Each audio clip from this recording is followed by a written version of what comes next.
Duck comes around. The engines were stunned after their encounter with the devious Diesel, who had oiled his way into the graces of Gordon, Henry, and James by spreading rumors about Duck the Great Western Engine, who he hated. Diesel had gotten Duck into a lot of trouble, and when the Fat Controller learned of his awful scheme, he had sent Diesel packing.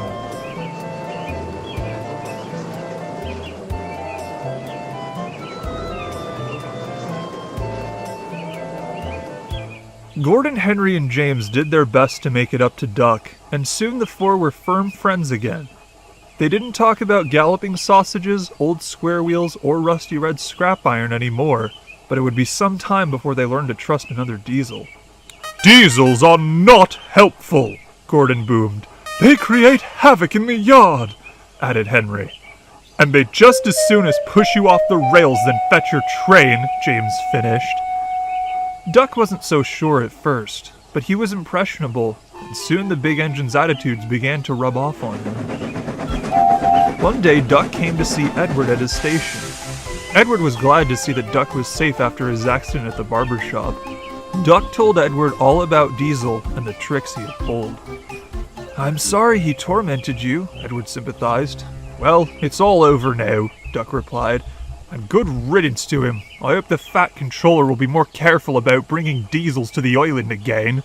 "Diesel was on trial, Duck," said Edward. "It just turned out he wasn't the right engine for the job. That doesn't mean the next Diesel will be bad." "The next Diesel?" spluttered Duck. "With all the trouble Diesel put me through, I would be perfectly content never to work with another Diesel again. And Gordon, Henry, and James agree with me. They can't be trusted." "I see," said Edward curtly. Edward was reserved around Diesels too, but he wanted to give them the benefit of the doubt. Later that day, Edward, Bill, and Ben were at the harbor organizing the trucks in preparation for a large shipment of China clay. It was hard work, and soon the three engines were exhausted. Lately they had each been working hard enough for three. "Phew," said Bill. "I don't know if I can pull one more wagon."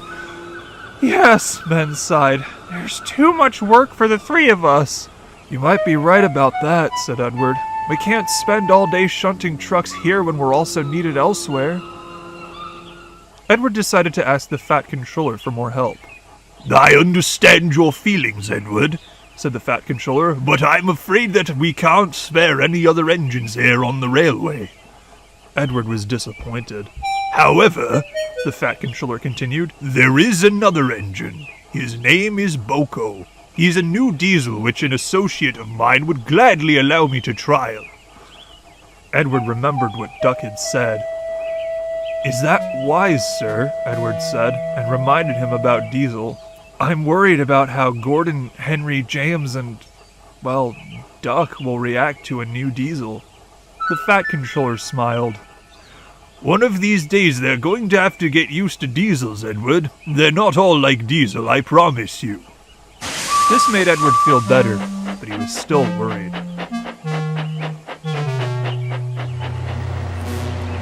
Boko came the following week. Edward was astonished when he saw him. He was much bigger than Diesel, was painted green, and had a pleasant smile. "Hello," Boko called. "You must be Edward. I've heard such wonderful things about you." "I've heard good things about you too," Edward replied. He was disarmed by how kind Boko seemed. He was nothing at all like Diesel. "I'm happy to help you here on your branch line. I've had a lot of experience with trucks on my other railway. When can we get started?" "Just as soon as you like," Edward said. He was suddenly very excited to work with this new Diesel.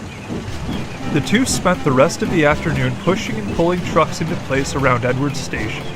Boko was very strong indeed, and made light work of the shunting. Edward was impressed by how well-mannered the trucks were while Boko moved about the yard. It was not long before the two had organized the trucks into neat lines. "You did a fine job," Edward said. "It would have taken me ages to sort these trucks."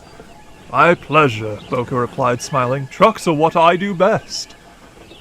Later that day, a shipment of China clay was ready to be taken down the branch line to the harbor, which Boko offered to take. "I'd love to see more of the main line," he said. The route to the harbor required passing through the big station where Duck and the big engines were. This made Edward feel nervous for Boko. He decided it was best to tell him about Diesel. The big engines don't trust diesels, Edward finished. They're liable to harass you. Boko laughed. Thank you for the warning, Edward, but I'm used to the leering eyes of steam engines, Boko said. I'll handle them. Gordon, Henry, James, and Duck were resting at the harbor. They decided to doze for a while as their next trains weren't due until later. There was a cool breeze and the engines were comfortable. It's days like this that I'm glad we don't have any more diesels gallivanting around, said Gordon. Yes, agreed Duck, just the sounds of the waves and the gulls. Boko, without disturbing the engines, had slunk into the yard to set down his trucks.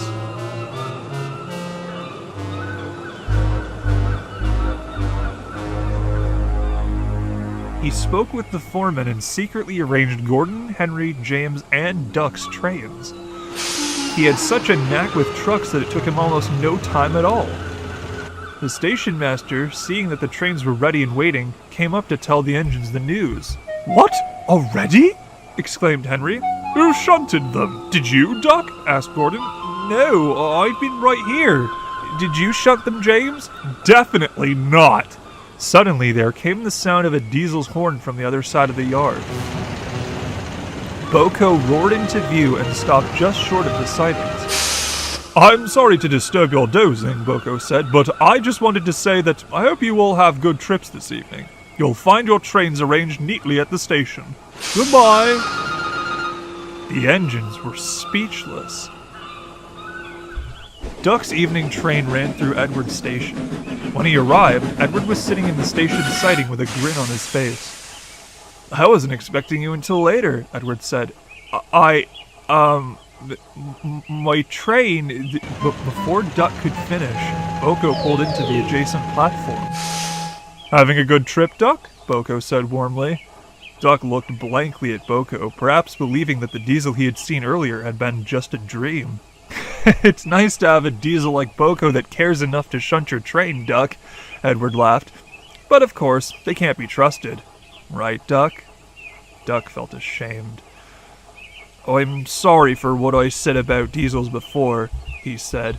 I was so caught up in what the big engines were saying about diesels that I didn't stop to think that you can be very useful too. It's okay, Duck. I promise that I will never treat you the way that diesel did. Duck smiled. Thank you, Boko. I hope to see you around the harbor again soon. Duck gave a polite whistle and pulled out of the station. When he got back to the sheds that night, he told the other engines about Boko and how nice he was. Gordon, Henry, and James soon agreed with Duck, and they looked forward to seeing Boko again soon.